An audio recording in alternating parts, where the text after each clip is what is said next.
안녕하세요. 잘 지내셨어요? 네. 네. 온전한 신앙인으로. 기억나십니까? 네. 네. 지난주 주제였는데. 맞아요. 온전한 신앙인으로 한 주간 잘 생활하셨습니까? 하셨어요? 왜 말을 들어보세요? 예, 예. 아니요. 하려고는 했는데 네. 잘 되겠죠? 하려고는 했는데 잘 안 되는. 맞아요. 쉽지 않죠. 그렇습니다. 하지만 또 다시 일으켜 세워주시더라고요. 그럼요. 네. 예정이 있으니까요. 맞아요. 아우, 예정론. 네, 맞습니다. 맞아요. 네.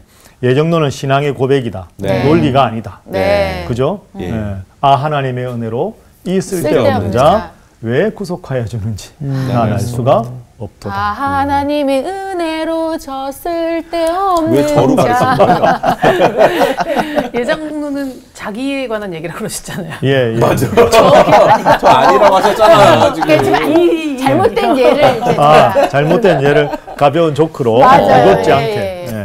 그건 괜찮습니다. 네. 근데 진짜 이걸 잘못해가지고 예정에 대해서 기계적으로 잘못 운명론적으로 이해해서 기도도 안 하고 전도도 안 하고 그것은 잘못이다. 그렇죠. 그 여러분 꼭 기억하십시오. 네. 나와 하나님의 관계다. 네. 그래서 이걸 논리적으로 비약을 시키면요. 하나님과 나의 관계, 이 사람도 하나님과 나의 관계. 다 이렇게 되면 결국 모두에게 예정이 되어 있는 게 아니냐. 네. 천국 갈 사람, 지옥 갈 사람. 이걸 신학에서는 이중 예정론이라고 하거든요. 그것까지 나가는 것은 논리적인 비약이고 설령 그렇게 되어 있더라도 그건 하나님의 주권의 영역이고 신비의 영역이지. 그래서 이제 우리가 잘 아는 복음성가 중에 이런 곡이 있지 않습니까? 주님 말씀하시면 내가 나아가리이다. 주님 뜻이 아니면 내가 멈춰서리이다. 성경을 해석할 때도 성경이 가르치는 것까지 우리가 해석하고 네. 성경이 침묵하는 것까지 굳이 우리의 섣부른 지식으로 네. 그것에 대해서 잘못할 수 있는 가능성을 늘 염두에 둘 필요가 있다. 맞습니다. 그죠? 네. 아는 걸 안다 하고 모르는 걸 모른다 하는 것, 그것이 곧 아는 것이다. 네. 논어에 나오는 말입니다. 네. 그렇죠? 그렇게 우리가 생각하고 성경을 해석할 때도 말씀을 깊이 바르게 읽어야 하지만 말씀을 완벽하게 내가 이해하고 깨달을 수는 없다. 네. 그러니까 겸손하게 성령 하나님께서 가르쳐 주시고 깨닫게 해주시는 만큼 우리가 공부하는 것이 필요하다. 네. 네, 그런 마음으로 오늘 우리 13장 공부하도록 하겠습니다. 좋습니다. 오늘 수업 요한복음 38강 끝까지 사랑하신 예수님. 자, 13장 1절부터 11절까지 오늘은 끝까지 사랑하신 예수님이라는 제목으로 공부를 하겠는데요. 요한복음이 몇 장까지 있습니까? 요한복음은 21장까지. 21장. 네. 그런데 크게 나누면 1장부터 12장까지, 그 다음에 13장부터 21장까지 두 부분으로 나눌 수 있습니다. 여기는 흔히 하는 말로 표적의 책입니다. 그러니까 요한복음 2장에 물을 포도주로 만드신 가나의 혼인잔치의 기적부터 해서 7개의 예수님의 기적이 나옵니다. 마지막 7번째 기적이 나사로를 살리신 장면. 네. 그러니까 죽었던 나사로를 살리신 것은 예수님께서 십자가를 딛고 사흘 만에 부활하실 것을 미리 예표로 보여주신 것이다. 그러니까 이 7가지 기적을 통해서 예수님이야말로 하나님의 아들이고 구원자시구나. 이걸 보여주는 것이 12장까지입니다. 13장부터 21장까지는 대비적으로 영광의 책이라고 합니다. 영광. 그러니까 이 영광은 예수님의 십자가 그리고 부활 승천까지.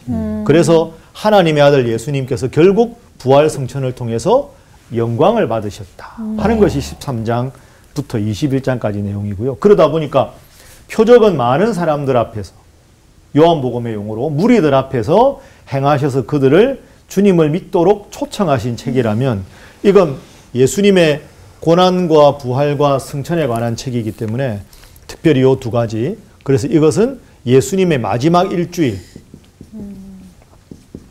집중되어 있습니다. 네. 그리고 주로 무리가 아니라 제자들과 예수님께서 하신 일. 네. 그러니까 여기는 무리, 여기는 제자, 여기는 3년 거의 전체, 여기는 마지막 일주일을 통해서 십자가와 부활 사건을 집중적으로 다루고 있는 책이다. 이렇게 생각을 하시면 되겠습니다. 그리고 13장 1절에 보면 뭐라고 되어 있느냐. 자, 1절 한번 광호 씨가 읽어주십시오. 네. 6월절 전에 예수께서 자기가 세상을 떠나 아버지께로 돌아가실 때가 이른 줄 아시고 세상에 있는 자기 사람들을 사랑하시되 끝까지 사랑하시니라. 예, 끝까지 사랑하셨다. 끝까지 사랑하셨다. 그런데 요한복음 13장 1절이 이렇게 되는데 21장 제일 마지막에 가면 예수님과 베드로가 대화합니다. 네. 예수님이 베드로에게 뭐라고 물으십니까? 요한의 아들 시몬아, 내가 나를 사랑하는. 사랑하느냐. 그래 영광의 책은 사랑에서 시작해서 사랑으로 끝납니다. 네. 그래서 기독교의 가장 중요한 가치가 사랑이다. 네. 요한복음 앞부분의 3장 16절에도 하나님이 세상을 이처럼 사랑하셔서 독생자를 주셨다. 요한 1서에도 하나님은 사랑이시라. 네. 하나님의 아들 예수님의 십자가와 부활과 이 모든 것도 사실은 우리를 사랑하셨기 때문에 그러니까 13장 처음과 끝은 사랑으로 끝난다. 네. 요 전체적인 맥락을 딱 잡고 오늘 이제 1절부터 한번 공부를 해보겠습니다. 자, 13장 1절 6월절 전에 예수께서 자기가 세상을 떠나 아버지께로 돌아가실 때가 이른 줄 아시고 십자가가 이제 얼마 남지 않은 줄을 아시고 세상에 있는 자기 사람들을 사랑하시되 끝까지 사랑하시니라. 이 끝까지라는 단어가 참 우리 마음을 숙연하게 만듭니다. 네. 끝까지 사랑하셨다. 십자가를 앞두고 끝까지 사랑하셨다. 여러분, 그 사람이 보통 인생의 마지막 순간에 그 사람의 원래 모습이 나오잖아요.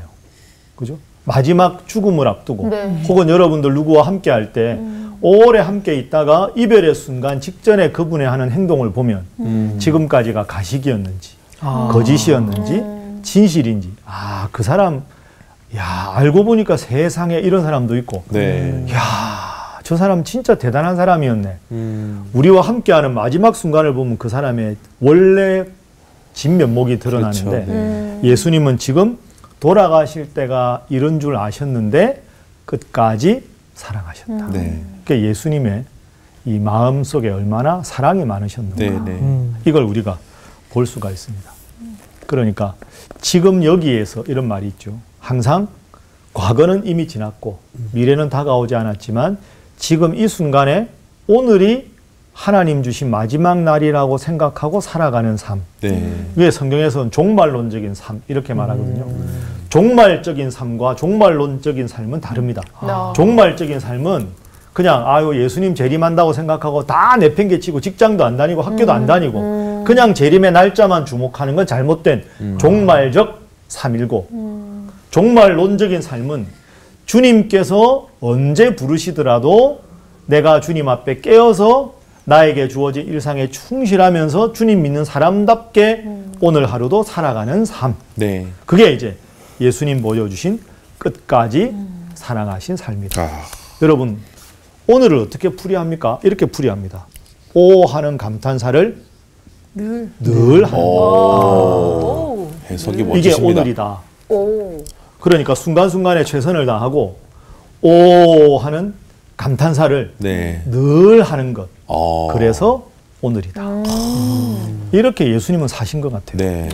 우리도 이렇게 살 수 있다면 얼마나 좋을까. 너무 좋습니다. 이게 윤동주 시인의 서시 죽는 날까지 하늘을 우러러 한 점 부끄럼이 없기를. 네. 그 모습과 이 오 하는 늘 감탄사를 내뱉는 끝까지 한결같이 사랑하시는 예수님의 모습. Always. 네. 그렇게 되는 거죠. 네. 아우, 영어도 참. 네. 자, 예수님의 끝까지 사랑하시는 모습을 오늘 우리가 한번 스스로의 삶으로 연결해서 한번 돌아볼 필요가 있습니다. 자, 2절 말씀. 윤영 씨가 지난주에 가룟 유다에 대해서 궁금한 게 많다고 그러셨는데 맞아요. 예, 네. 2절 말씀 한번 읽어주십시오. 네. 마귀가 벌써 시몬의 아들 가룟 유다의 마음에 예수를 팔려는 생각을 넣었더라. 이거 어떻게 생각하십니까? 그러게요. 이게 그러니까 어떻게 보면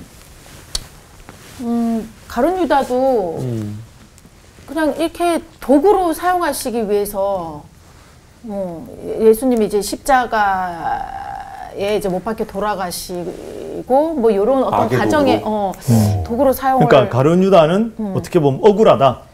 이제 그 입장에서는 윤정 씨가 그렇다는 게 아니라 좀 조금 뺐다가게 보면 아니 그럴 수도 마귀가 있을 가룟 유다 거야. 마음에 이게 쏙 들어가서 가룟 유다를 조종했으니까 가룟 유다가 예수님 팔았다고 하는데 이 가룟 유다 자기 의지가 아니라 마귀가 그 마음을 넣었으니까 그런 거 아니냐. 가룟 유다 억울하지 않냐. 이제 이렇게 항변할 수 있지 않는가. 가룟 유다 입장에서는 그렇게 예. 생각할 수 있을 것 같아요. 그렇게 누군가가 이 질문으로 이 본문으로 질문하면 뭐라고 대답을 하실까요? 이렇게 질문하면 뭐라고 되나요? 예. 근데 얘가 천성이 막 그렇게 고운 사람이 또 아니야. 내가 봤을 때 이 결이라는 게 있어요, 사람이. 예. 타고난 결이. 아니, 베드로는 살짝 되게 무식한 부분이 있지만, 그래도 예. 의리가 좀 있고, 예. 의리가 좀 없긴 했지만, 그래도 좀 순수한 부분이 있었어. 예. 회개를 하잖아요. 예. 예. 근데 이제 유다 같은 경우는 약간의 이제 사탄결이에요, 가룟 유다가 사탄결? 아니, 그러니까 약간 결이 좀 거칠어. 좀 예. 약한 부분이 있어. 예. 그러니까 이제 아무한테 또 마귀를 또 주어 넣진 않았겠죠. 예, 하나님이 사람 봐가면서 또 그렇게 하셨겠지. 예. 근데 아니, 그렇지 사실 않아요? 저는 좀 찔림이 있는 게 이제 예. 이름이 마귀여서 좀 그렇지만 약간 예. 사탄이 주는 좀 좋지 않은 마음이 나한테 들어올 때도 나도 있지 않나. 그렇죠. 이렇게 대단한 그럴 건 수 있지, 아니지만 뭐. 좀 못된 마음이나 좀 그런 마음이 좀 들 때도 나도 있지 않나. 네. 그 방금 수지 씨가 마귀 이야기하고 사탄도 이야기했잖아요. 네. 마귀하고 사탄이 같은 겁니까? 다른 겁니까? 같은 거 아니에요? 히브리어로 사탄. 우리가 보통 그냥 사단 이러는데 원래 히브리어 발음은 사탄이거든요. 네. 사탄을 그리스어로 바꾸면 마귀입니다. 그러기도 하고 네. 또 마귀의 독자적인 뭐 용어 네. 번역의 문제가 아니라 마귀가 따로 나오기도 하는데요. 예를 들어 13장 2절에 마귀 나오죠. 네. 자, 저 뒤에 보십시오. 13장 27절. 27절 수지 씨가 한번 읽어 주십시오. 조각을 받은 후 곧 사탄이 그 속에 들어간지라. 이에 예수께서 유다에게 이르시되 내가 하는 일을 속히 하라 하시니. 여기 자, 사탄이네. 그 속에는 가룟 유다의 마음 속에 들어갔다는 거잖아요. 네. 여기는 사탄이잖아요. 그러면 2절에 마귀가 들어가고 27절에 사탄이 들어가고. 그러니까 이렇게 보면 마귀와 사탄은 비슷하게 사용되기도 하고요. 구별되기도 합니다. 그래서 이걸 칼로 무를 자르듯이 정확하게 구분하기는 힘들고요.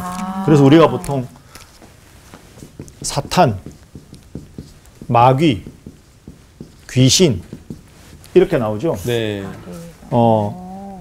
완벽하진 않은데요. 사탄은 주로 하나님에 대해서 대적하는 면에서 하나님에 대한 대적자라고 말할 때는 주로 사탄이 사용됩니다. 예를 들어서 욥기에 보면 하나님께서 1장, 2장에 보면 욥 훌륭하지 않냐? 네네. 참 대단하다. 그때 하나님 앞에 뭐가 대단합니까? 가진 게 많고 누리는 게 많아서 그렇지. 라고 하나님을 대적하는 자가 누굽니까? 사탄이죠. 그러니까 하나님에 대해서 대적자라는 의미로 사용될 때는 완벽하지 않지만 대부분 사탄이라고 쓰고요. 마귀는 특정한 개인을 유혹할 때, 그럴 때 주로 마귀라고 씁니다. 그러니까 오늘 본문 13장 2절에 마귀가 가룟 유다의 마음에 예수님을 팔려는 유혹의 마음을 넣었다 하는 거죠. 네. 그렇게 보면 27절은 뭐냐? 조각을 받은 후 곧 사탄이 그 속에 들어간지라라는 것은 마귀에게 완벽하게 사로잡힌 상태. 이제 그 상태를 같은 용어로 쓰기보다 이제 13장 2절에는 그 마음을 집어넣은 거고 그 다음에 27절 이후에 보면 30절에 유다가 빵 조각을 받고 예수님 팔려고 나갔거든요. 이건 완벽하게 하나님에 대한 대적하는 마음으로 사로잡힌 상태. 그걸 강조하기 위한 상태로 할 때 사탄이라고 쓰기도 하는 거죠. 그러니까 이게 사탄과 마귀는 완벽하게 구분하기는 힘든데 주로 영적인 대적자라고 쓸 때는 대부분 사탄. 인간에 대한 유혹을 말할 때는 주로 마귀. 귀신은 그 졸개. 졸개가 귀신. 그래서 귀신들 뭐 이렇게 주로. 영어로도 조금 구분이 돼요? 영어 성경에도 사탄, 마귀가. 사탄. 이렇게 되고요. 데몬, 데블. 데빌. 디몬. 이렇게 씁니다. 세상에. 네. 이렇게 좀 구분은 되는데 이게 이제 말씀드린 대로 그 헬라어로도 여러 가지 다른 단어들이 있기 때문에 너무 재밌다. 예. 재밌어요? 네, 너무 재밌습니다. 수지 씨. 그 아까 윤정 씨랑 대화할 때 2절 이야기할 때 가룟 유다의 마음이 예수님 팔려는 마음을 넣었지만 가룟 유다가 어떻게 보면 이 마음에 진 것 같다 그런 식으로 말씀하셨잖아요. 그러니까 쉽게 생각하면 이렇게 생각해 보세요. 우리의 정상적인 건강한 상태는요. 면역 체계가 제대로 작동할 때가 건강한 거잖아요. 맞아요. 그런데 예를 들어서 네. 감기 몸살에 왜 걸리느냐? 내가 너무 몸을 혹사했거나 뭐 영양에 파괴가 됐거나 잠을 많이 못 자서 예를 들어서 똑같은 환경에 똑같이 있는데 어떤 사람은 감기 안 걸리고 어떤 사람은 감기 걸리잖아요. 네. 그건 감기 바이러스가 침투했을 때 그걸 저항해내고 이겨낼 수 있는 건강한 상태를 유지한 사람은 감기 안 걸리는 거고 네. 거기에 지면 그런 거잖아요. 그러니까 그렇구나. 이 2절은 완전히 그냥 가룟 유다는 꼭두각시고 아무것도 없는데 마귀가 그 마음을 넣어가지고 완전히 그냥 수단으로 이용했다는 뜻이 아니라 영적인 면역 체계가 깨어져 있는 상태다. 네. 이제 그런 상태가 우리가 영적인 안목으로 보면 하나님이냐 하나님에 대한 대적 세력이냐 했을 때 예수님을 팔려고 하는 것은 하나님 보시기에는 잘못된 행동이잖아요. 네. 그 행동을 마귀에게 진 행동이다 라고 2절에 표현한 거죠. 네. 가룟 유다가 자기의 자유의지로 영적인 면역 체계를 정확하게 유지해서 마귀의 시험도 이겨야 하는 제자임에도 불구하고 내가 원하는 메시아상, 내가 원하는 메시아는 로마에 대해서 전복을 하고 그 다음에 그렇죠. 예루살렘 입성할 때 나귀 대신에 말을 타고 사람들에게 팍 박수를 받고 네. 그 옆에서 어깨에 힘 딱 주고 야 내가 제자야. 그것도 내가 돈 주머니를 맡은 제자야. 쉽게 말하면 네. 대통령 밑에 재무부 장관 정도, 경제부총리 정도 되는 게 나야 하고 어깨에 힘주고 출세하고 싶었는데 네. 나귀 타고 가지 돌격 앞으로 행하지 않지 이러니까 그 배신감에 맞아. 내 마음에 들지 않고 내 기대에 부합하지 않는 저 예수라면 차라리 돈 벌겠다. 그게 영적으로 진 거죠. 그게 2절 말씀이라는 뜻입니다. 삐딱해 거칠다니까. 맞아. 거리. 그렇죠. 네. 네, 그런 면입니다. 그러니까 자유의지와 관계없이 무조건 그 마음에 로봇처럼 움직였다는 뜻이 네. 전혀 아닙니다. 네, 네. 그렇게 이해하면 네. 여러분들한테 잘못된 모든 일을 할 때 노이로제 걸립니다. 맞습니다. 내가 지금 맞아요. 이 생각, 마귀가 주입한 대로 내가 아프다, 감기 귀신 들렸나, 어. 몸살 귀신인가? 그게 아니죠. 맞아요. 여러분 맞아요. 오해하지 마십시오. 네. 귀신이 주는 병이 있을 수 있어요. 그러나 모든 병을 귀신이 준 거라고 생각하는 건 잘못입니다. 네. 모든 게 귀신 들린 걸로 생각하면 만사가 귀신입니다.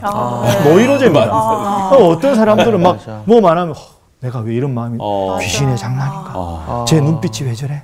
귀신 이렇게 생각하면요 신앙생활에 기쁨이 없습니다. 콜라 엎질러도 콜라 귀신 붙어서 끈적하는 피곤하죠. 맞아. 네. 그럴 수도 있어. 그런데 이게 쉬운 문제가 아닌 게 예를 들어서 이렇게 여러분 웃고 이러다가 내가 막 영적으로 너무 무기력해져 있다. 근데 자꾸 부정적인 생각이 들고 매사에 짜증이 나고 하면 진짜 내가 이거 귀신 들린 거 아닐까. 수리남이네, 수리남. 이런 마음이 혹시 들 수 있거든요. 그런 마음이 혹시 들 때 혹은 주위에 그런 사람들이 막 그런 식으로 여러분을 부추길 때 네. 걱정하지 마십시오. 예. 그럴 때 어떻게 해야 되느냐. 비유하면 이런 겁니다. 여러분 예를 들어서 좀 비유가 극단적이긴 한데 저 섬 같은 데 갔다. 민박집이 하나 있다. 민박집에 오늘 자야 되는데 그날따라 민박집에 청하고 아무도 없어. 문을 딱 열고 들어갔는데 칠흑 같은 어둠이 깜깜하다. 그러면 칠흑 같은 어두움에 있는 민박집에 들어가서 마루에 앉아가지고 야, 이 섬에 나밖에 없나? 바람 소리가 귀신 소리 같아. 진짜 귀신이 있는 것 같아. 막 떨기 시작하면 진짜 귀신이 옆에 앉아 있는. 맞아요. 놀랄 것 같아. 놀랄 뻔했습니다. 그럴 때 아주 쉬운 방법이 있습니다. 전기 스위치 찾아서 딱 올리면 됩니다. 맞아요. 스위치가 딱 올라가는 순간 어둠은 물러가게 됩니다. 맞아. 그러니까 그 스위치가 뭡니까? 예수의 이름입니다. 네. 영접하는 자 곧 그 이름을 믿는 자들에게는 하나님의 자녀가 되는 권세를 주셨다. 아멘. 그런 여러분이 때로는 너무 귀신, 마귀, 사탄 이것만 강조하는 잘못된 가르침 네. 혹은 이단 맞아. 거기는 뭐냐면 사람들을 불안에 빠뜨리게 합니다. 무섭지. 깜깜하게 불 안 켜고 야, 네 옆에 귀신이 몇 마리가 있어. 내 눈에는 보여. 막 그러면 덜덜 떨리잖아요. 그냥 불만 켜면 물러가게 돼 있어요. 네. 맞아. 그러니 여러분 마음에 평화가 깨어지고 평안이 없고 자꾸 영적으로 내가 무기력하다고 느껴지면 그냥 가슴에 손 딱 대고 나는 하나님의 아들이다. 나는 하나님의 딸이다. 나는 예수님을 나의 구원자로 믿는다. 주님 저를 도와주세요. 라고 주님 이름이라는 스위치를 켜면 환한 밝음이 주님께서 여러분에게 찾아오는 징표가 되는 겁니다. 네. 그래서 마귀와 귀신에 대한 노이로제에 빠지기보다 예수 이름의 권세를 삶 가운데 경험하고 체험하는 것이 훨씬 의미 있고 행복한 일이다. 네. 그래서 여러분 주기도문 보세요. 예수님께서 가르쳐 주신 기도에도 우리를 시험에 들게 하지 마시고 쉽게 풀이하면 우리를 유혹에 빠지지 말게 해 주십시오. 네. 예수님도 유혹 받았잖아요. 맞아요. 그렇죠. 그죠? 광야에서 기도하신 네. 게 유혹은 다 받습니다. 그 유혹에 빠져서 주님을 모르는 상태로 가지 않도록 도와주십시오라는 네. 것이 주기도문입니다. 네. 그런데 가룟 유다는 뭡니까? 마귀의 유혹에 빠져서 넘어가 버렸다. 맞아. 그게 2절입니다. 3절. 저녁 먹는 중 예수는 아버지께서 모든 것을 자기 손에 맡기신 것과 또 자기가 하나님께로부터 오셨다가 하나님께로 돌아가실 것을 아시고 자 이제 어떤 행동을 하시는가. 4절에 저녁 잡수시던 게 이게 우리가 아는 6월절 만찬 아닙니까? 네. 예수님 돌아가시기 이제 거의 직전입니다. 4절, 5절 참 감동적인 장면이죠. 보규 씨가 한번 4절, 5절 읽어주십시오. 저녁 잡수시던 자리에서 일어나 겉옷을 벗고 수건을 가져다가 허리에 두르시고 이에 대야에 물을 떠서 제자들의 발을 씻으시고 그 두르신 수건으로 닦기를 시작하여 예, 저녁 잡수시던 자리에서 일어나 겉옷을 벗고 수건을 가져다가 허리에 두르시고 이건 그 당시 발을 씻어주는 노예들의 모습입니다. 그러니까 주인이 오거나 손님이 왔을 때 그 노예들이 발을 씻겼거든요. 그 발을 씻길 때 그 모습이 겉옷을 벗고 수건을 가져다가 허리에 두르고 5절에 대야에 물을 떠서 발을 씻기셨다. 이건 하인들이 하는 일 중에서도 제일 낮은 일이라고. 미천한 이방인이나 하지 유대인 하인들은 이 정도 하지 마. 그러니까 그 정도로 예수님이 지금 자신을 낮추신 겁니다. 그것도 돌아가시기 직전에. 그러니 이 일이 얼마나 예수님의 한결같은 사랑의 모습입니까? 네. 그래서 1절에 끝까지 사랑하셨다라는 것의 구체적인 행동이 4절과 5절에 제자들의 발을 씻기신 행동으로 드러나고 있다. 네. 이게 겸손이죠, 겸손. 섬김. 이게 참 힘듭니다, 그죠? 네. 그 예수님의 이 모습이 드러납니다. 자, 베드로가 말합니다. 베드로가 가만히 안 있습니다, 항상. 뭔 갑작스러운 일만 생기면 베드로가 발언을 합니다. 맞아. 반장의 부담감이기도 하고 베드로는 가만히 보면 이렇게 앞뒤를 깊이 사려 하다기보다는 일단은 말하고 보는 스타일이죠. 여러분은 그런 분 계십니까? 거의 그런 것 같은데. 근데 베드로가 일단 말하다가 얻어 건진 게 있잖아요. 주는 그리스도의 살아계신 그럼요. 하나님의. 네. 네. 그러니까 베드로는 겉과 속이 항상 똑같습니다. 그러니까 속으로 딴 생각 품지 않고 항상 속마음을 그대로 그렇죠. 여과 없이 네. 직설적으로. 그러니까 담백한 사람입니다. 네. 훌륭한 사람이죠. 네. 자, 그런 의미에서 윤정 씨가 한번 6절 읽어주십시오. 네. 시몬 베드로에게 이르시니 베드로가 이르되 주여 주께서 내 발을 씻으시나이까. 주님, 뭐 하는 일입니까 이게? 아니 선생님이 내 발을 왜 씻기십니까? 안 됩니다. 제 발은 안 됩니다. 이렇게 이제 말했겠죠. 네. 예수님께서 말씀하십니다. 예수께서 대답하여 이르시되 내가 하는 것을 내가 지금은 알지 못하나 이후에는 알리라. 이 겸손과 섬김의 이 모범을 지금은 모르지. 네. 그러나 이후에는 알게 될 것이다. 이후가 언제일까요? 십자가 사건. 그렇죠. 십자가 사건. 그리고 십자가 사건에서 좀 더 나가보면 십자가 부활 승천 다음에 베드로에게 제자들에게 성령이 충만히 임했습니다. 네, 네. 맞아. 우리 예수님이 발을 씻겨주신 의미가 이것이었구나. 이후에는 알게 될 것이다. 네. 여러분 지금 베드로는 6절에서 잘 몰랐습니다. 그죠? 네. 네, 네. 7절에 이렇게 말씀을 하셔도 베드로는 못 알아듣습니다. 8절. 자, 수지 씨 한번 읽어주십시오. 베드로가 이르되 내 발을 절대로 씻지 못하시리이다. 예수께서 대답하시되 내가 너를 씻어주지 아니하면 내가 나와 상관이 없느니라. 예. 내가 너를 씻어주지 아니하면 내가 나와 상관이 없느니라. 또 그러니까 9절에 보면 주여 내 발뿐 아니라 손과 머리도 씻어주옵소서. 좀 전까지는 안 됩니다 이랬다가 그거 안 하면 상관을 다 씻어주세요. 이러다가 목욕시켜달라고 그러니까 그 얘기지 뭐. 그거죠. 그거. 예, 베드로는 진짜 좀 담백한 스타일이에요. 그러네. 좀 말이 먼저 나가는 사람. 네네. 말부터 하고 행동으로 뒤에 이렇게 뭔가 실수를 하더라도 투명한 사람이죠. 베드로. 네. 예. 자, 이걸 보면 뭘 알 수 있느냐? 깨달음에는 지름길이 없습니다. 그렇죠. 그렇죠. 그러니까 예수님이 이 순간에도 참아주시고 한 말씀 한 말씀 그렇죠. 대답을 해주시는 거예요. 네. 아, 베드로 진짜 답답하다. 너 반장 아니냐? 야, 3년을 보여줬는데, 야, 참 이렇게 안 하시고 끝까지 베드로야. 네.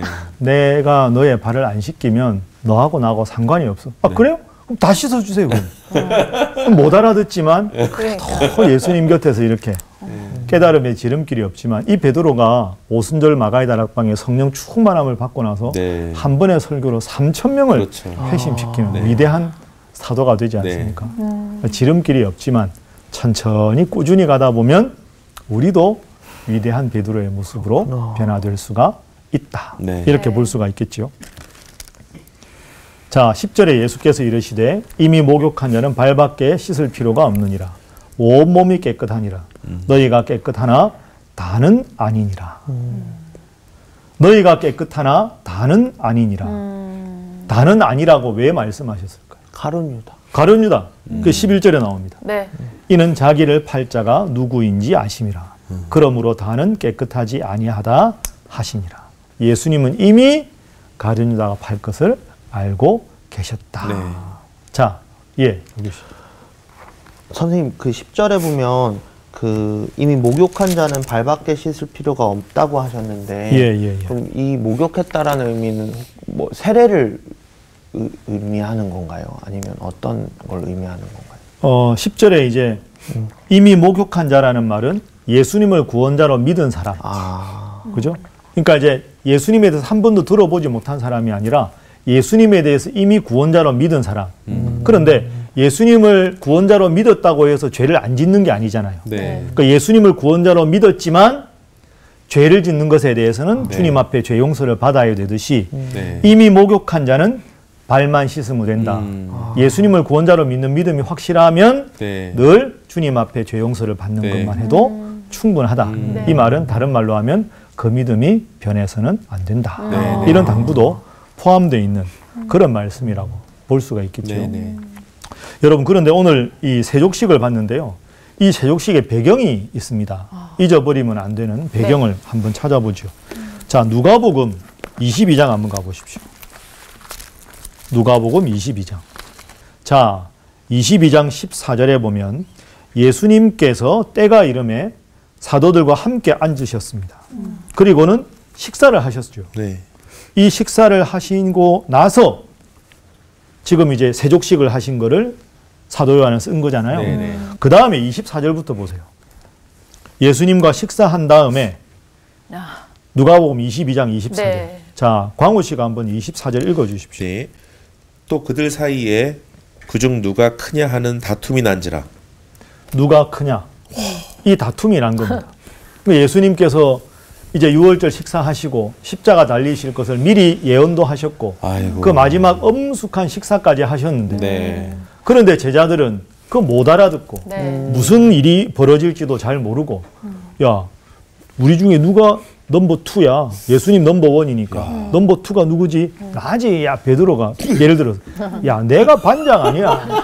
그럼 가룟 유다는 야, 돈은 내가 맡았는데 요한은 사랑하시는 제자가 나잖아. 빌립은 야, 논리적으로 내가 제일 똑똑하잖아. 이야. 안드레 야, 도시락 그 내가 준 거 아니냐고. 전부 이랬을 거 아닙니까? 야. 누가 크냐? 대박이다. 이런 상황입니다, 지금. 그러니까 누가 크냐라는 이런 다툼이 제자들 사이에서 막 벌어지고 있는 상황. 네.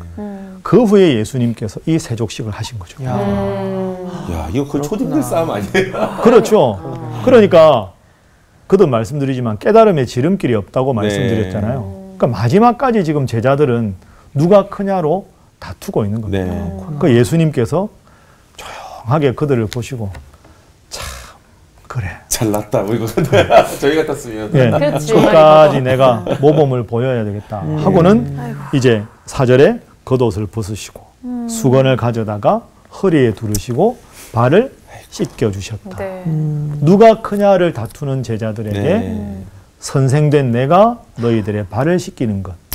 겸손히 섬기는 자가 주님 앞에 하나님 앞에 큰 자다. 그걸 지금 보여주신 거죠. 예. 그래서 지금 발을 다 씻었습니다. 그러니까 예수님의 이 모습은 겸손이다 하는 거죠. 또 하나 중요한 의미가 있습니다. 여러분 출애굽기 말씀 한번 찾아보십시오. 자, 출애굽기 30장 한번 가보시죠. 놓치기 쉬운데요. 이 세족식의 중요한 의미 두 번째가 출애굽기 30장에 나옵니다. 예, 수지 씨가 20절, 21절 읽어주십시오. 그들이 회막에 들어갈 때에 물로 씻어 죽기를 면할 것이요 제단에 가까이 가서 그 직분을 행하여 여호와 앞에 화제를 사를 때에도 그리할지니라. 자, 이 말씀을 누구에게 주신 말씀일까요? 모세. 모세를 통해서 누가 이렇게 하라?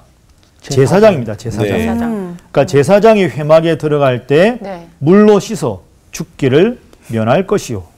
제단에 가까이 가서 그 직분을 행하여 여호와 앞에 화제, 불로 태우는 제사를 사를 때에도 깨끗하게 씻고 들어가야 한다. 그들이 그 손과 발을 씻어 죽기를 면해야 한다.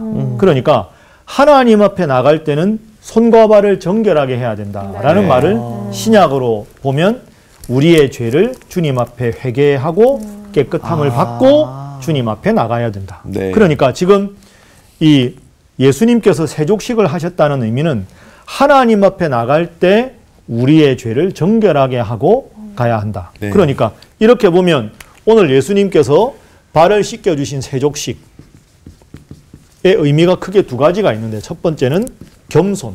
그죠? 누가 크냐 하는 게 아니라 겸손히 섬기는 자가 너희들이 돼야 된다. 이게 이제 제자들에게 주신 겸손 혹은 섬김이고요. 두 번째로는 죄 씻음 또는 정결입니다.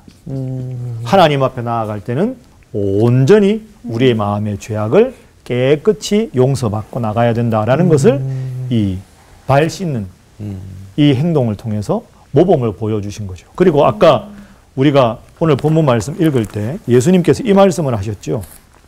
8절에 베드로가 이르되 내 발을 절대로 씻지 못하시리이다 하니까 예수님께서 내가 너를 씻어주지 아니하면 내가 나와 상관이 없다. 이 말씀은 제사장이 하나님 앞에 나갈 때 손발을 씻어야 나간다. 그러면 신약의 대제사장 역할을 하는 것이 예수님이잖아요. 그러니까 예수님을 통해서 죄 씻음을 받아야 하나님께 나갈 수 있는 거죠. 그러니까 이 두 가지 의미가 연결이 되는 거죠. 네. 그래서 예수님께서 발을 씻겨주셨다. 예수 이름으로 죄를 용서받아야만 하나님께 나가는데 지금 내가 너의 발을 씻겨주는 것을 거부하는 것은 나를 통해서 하나님께 나갈 수 있다는 것을 거절하는 의미가 되기 때문에 이걸 내가 거부하면 나와 상관이 없는 것이다. 이 이제 8절 말씀은 그런 맥락에서 이해를 해야 바르게 이해할 수 있습니다. 네. 오늘 본문 말씀의 이 세족식을 보면 질문이 하나 생깁니다. 제가 이걸 가만히 보다가 보니 약간 좀 울컥했다고 해야 될까요? 왜 그랬냐면요. 예수님의 제자들 발을 다 씻겨주셨잖아요. 다 알 거 아닙니까? 베드로. 다 골기 전에 나를 부인할 거 다 알고 계신데 발을 씻겨주시고 가룟유다 발을 씻겨주시면서 이미 마귀에게 영적으로 진 가룟유다 발을 이렇게 씻겨주셨죠. 그 무슨 마음이 드셨을까요? 진짜요. 그리고 요한의 발도 씻겨주시고 안드레 발도 씻겨주실 때 한 명도 내 마음에 합하고 내 뜻을 모르고 전부 도망갈 제자들을 끝까지 씻겨주실 때 예수님 마음이 어땠을까? 이게 하나 들었고요. 생각이. 두 번째 생각은 오늘 본문이 이렇게 세족식이 끝나잖아요. 네. 뒤에 보면 의미를 말씀하시는데 질문 하나 드리겠습니다. 발이 다 깨끗해졌겠지요. 네. 한 명의 발은 여전히 더럽습니다. 예수님. 예수님이죠. 그렇죠. 아, 예수님 발은 누구도 씻겨드릴 생각을 못하고 있어요. 맞아. 맞네. 그렇죠. 야, 예수님이 발 씻겨줬는데, 그러니까요. 어? 예수님이 우리 이렇게까지 해주셨는데, 그러니까요. 야, 우리가 제자 아니야. 베드로 반장하냐. 너라도 씻겨드려. 그러니까요. 그러네. 한 명도 이런 말을 안 합니다. 아유, 진짜. 누가 크냐고는 계속 하더니. 그죠? 그러니까 누가 크냐고 논쟁하는 데서 겸손히 섬기는 자가 큰 자라는 것을 12제자들의 발을 한 명 한 명 다 씻겨주셨는데 네. 그 부끄러운 모습을 예수님께서 행동으로 지적을 하셨는데도 아유. 아무도 마지막 순간에 예수님 발을 씻겨드릴 생각을 하지 못하고 있었다. 어쩌면 누가 크냐라고 다툼을 벌이다가 예수님께서 발을 씻겨주신 다음에는 서로 이제는 서로 예수님 발을 내가 씻겨드리겠다고 좋은 의미에서 다투어야 되는데 그렇죠. 그것은 나오지 않고 있습니다. 그 참 사람이 연약한 존재죠. 네. 그 예수님 발이 지저분하고 예수님 이마에는 땀이 흐르고 그랬는데 참 제자들의 모습이 끝까지 연약한 모습이다. 오늘 우리의 모습도 이 모습이 아닌가. 맞아. 네. 그런 생각을 제가 오늘 본문 보면서 한번 해봤습니다. 예수님 발은 누가 씻겨드렸는가? 야, 여러분 오늘 본문 보면서 어떤 느낌이 좀 드셨습니까? 아, 그냥 저희 같아요. 네. 예, 광우 씨 좀 구체적으로 네. 말씀해 주세요. 살아가는 삶에서 뭔가 하나님 앞에 서 있으면서 내 안에 있는 마음은 늘 하나님 원하시는 대로 살겠다고 하지만 끊임없이 일어나는 욕망들이 가장 큰 자가 되고 싶고 예. 가장 잘난 사람이 되고 싶고 이런 마음들이 있다는 것이 얼마나 내 마음에 겸손이 없고 교만으로 가득한가. 예. 참 이 세족식 우리가 잘 아는 본문이잖아요. 근데 오늘 다시 생각을 해보면 저는 오늘 이 말씀을 보면서 이런 생각을 해봤습니다. 우리가 예수님의 십자가를 앞두고 세족식을 하셨다. 그럼 우리는 늘 은혜라는 단어를 참 강조합니다. 네. 십자가를 통한 은혜, 섬기신 주님의 아름다운 모습. 은혜는 많이 강조하는데 세족식과 십자가가 보여주는 십자가의 섬김의 삶. 네. 이건 너무 가볍게 여긴다. 아, 십자가를 통한 은혜는 항상 감사하면서 네네. 좋은 면은 막 강조하고 네. 십자가를 지고 살아가야 되고 무릎을 꿇고 누군가의 발을 씻겨주어야 하는 섬김의 삶은 약화시킨다. 네. 그래서 디트리 본헤퍼라는 독일의 신학자가 이런 말을 했습니다. 당시 독일 기독교와 교회를 비판할 때 예수님의 십자가라는 가장 값비싼 은혜로 우리가 구원을 받았는데 지금 독일 교회는 그 값비싼 은혜를 값싼 은혜로 바꾸어 버렸다. 오늘 우리도 어쩌면 주님의 은혜 하지만 주님 보여주신 섬김의 삶은 맞습니다. 도외시하고 값비싼 예수님의 보혈의 피의 공로를 값싼 은혜로 가볍게 치환하고 너무 주님 모시기 안타까운 삶을 살고 있지는 않은가. 한 주간 이런 마음을 품으시고 네. 네. 겸손과 섬김으로 한 주간 은혜 가운데 십자가를 지는 크든 작든 간에 그런 겸손의 삶을 살아가는 여러분이 되시기 바랍니다. 오늘은 여기까지 하겠습니다. 수고하셨습니다. 감사합니다. 감사합니다. 진짜 선생님의 말씀에 정말 그 뼈를 때리는 게 왜 맞아. 주님의 발을 씻겨드릴 생각을 못했을까. 그 끝까지 사랑하신 예수님이잖아 오늘 주제가. 근데 사실 우리가 누군가를 끝까지 사랑하기가 이게 정말 쉽진 않지만 그래도 우리가 예수님의 사랑을 입은 자라면 정말 그래도 섬기고 정말 누군가를 사랑하고 품을 수 있어야 되지 않은가. 맞아요. 이거에 대한 철저한 반성을 하게 되는 것 같고 가끔은 교회를 비판하는 사람들도 있어요. 교회 안에서도 교회를 비판하는 크리스찬들이 있지만 과연 그들이 얼마나 교회를 사랑하고 섬기는가. 맞아요. 섬김이 없이 비판만 한다는 건 이거는 정말 잘못된 거지 않나. 우리가 정말 가장 우선은 정말 그 사랑을 입은 자로서 정말 섬기고 우리가 누군가를 좀 품고 사랑해야 되지 않나 이런 생각이 들어요. 섬김 얘기하니까 우리 아내 자랑 하나 하고 싶은 게 마음껏 하세요. 네, 우리 10년 동안 저희 집에 살았던 애가 있거든요. 네네. 근데 걔가 10년 동안 살기 전에는 맨날 자해를 했던 애예요. 근데 그 아이가 10년 지나서 그런 아이들을 돌보는 선생님이 됐어요. 그러니까 이 과정 안에 그 아이가 마지막 기도할 때 네네. 그동안 내가 맞았던 사랑이 있어서 나도 사모님처럼 그런 사람 되고 싶어가 기도였거든요. 그러니까 이 섬김은 힘이 있는 것 같아요. 맞아. 이어지는 은혜가 있고. 그냥 섬김이 힘이 있는 게 아니라 끝까지 맞아요. 섬기는 거. 우리 모두 끝까지 살아가야 끝까지 섬기러 나갑시다. 이번 주 퀴즈입니다. 요한복음에서 예수님이 나를 알면 내 아버지도 알게 되었다고 말씀하시자 아버지를 우리에게 보여주옵소서 하고 말한 제자는 누구일까요? 1번 베드로, 2번 야고보, 3번 빌립. 정답을 아시는 분은 CBS 성서학당 홈페이지와 성서학당 카카오 채널을 이용하시면 됩니다.